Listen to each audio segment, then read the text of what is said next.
أهلا بكم أعزائي المتابعين. النهاردة هنتكلم عن أفضل 10 شواطئ في العالم لعام 2022. أصدرت منصة السفر تريب أدفايزر قائمة بتضم أفضل شواطئ العالم على حسب تقييم المسافرين لعام 2022، وجاي في المركز العاشر شاطئ سبياجا دي كانالي. الشاطئ ده في جزيرة لامبيدوزا الصقلية بإيطاليا، وهو مكان بيشتهر أيضا بالسلاحف اللي بتتميز برأس ضخم. في المركز التاسع معانا بايا دوس جولافينوس، وده في البرازيل. هي واحدة من أفضل مناطق جذب السياح على طول امتداد شاطئ جنوب ناتال بالبرازيل. في المركز الثامن شاطئ ترانك باي، وده في جزر فيرجين الأمريكية في حديقة جزر فيرجين الوطنية، ودي منطقة بتشتهر بالسلاحف اللي بيكون ظهرها من الجنب. في المركز السابع بيجي معانا شاطئ بايا دو سانشو، بيقع في فرناندو دي نورونها في البرازيل.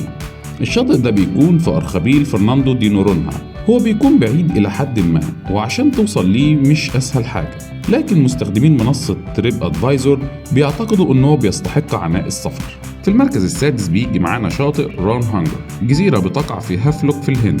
الحقيقة إن جزر أندمان الهندية دي بتقع فيها عدد من الشواطئ الرائعة، لكن ران هانجر في جزيرة هافلوك بتتميز بحداثتها وغروبها الرائع، وعلى حد تعبيرهم إنه منظر يستحق إنه يكون عالمي. في المركز الخامس إيجل بيتش، وده بيقع في بالم في أوروبا. يقول أحد مستخدمي منصة تريب أدفايزر إن هذا الشاطئ واللي بيكون في أورونجستاد عاصمة جزيرة أروبا الهولندية في البحر الكاريبي إنه رائع جدا. المركز الرابع كوارتا براي، بتقع في مورو دي ساو باولو في مدينة البرازيل. في أشخاص كتير من مستخدمي منصة تريب أدفايزر مدحوا في الشاطئ ده لكونه ملاذا للهدوء مع عدد قليل نسبيا من السياح الموجودين هناك. المركز الثالث تريكويس باي في إكس ماوس في استراليا، بيسمى أيضا بشاطئ الفيروز، وهو موجود في حديقة كاب رينج الوطنية في إكس ماوس غرب استراليا، وهو مكان شهير للناس اللي بتحب الغطس. في المركز الثاني بيجي معانا شاطئ فراديرو في فراديرو في مدينة كوبا.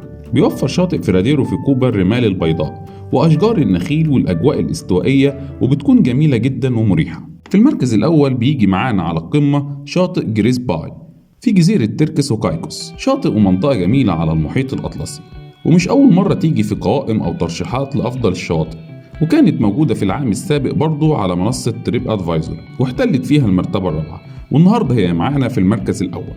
ولو عندكم أي ترشيحات تانية أو مناطق زرتوها حابين تشاركوها معانا اكتبوها لنا في التعليقات.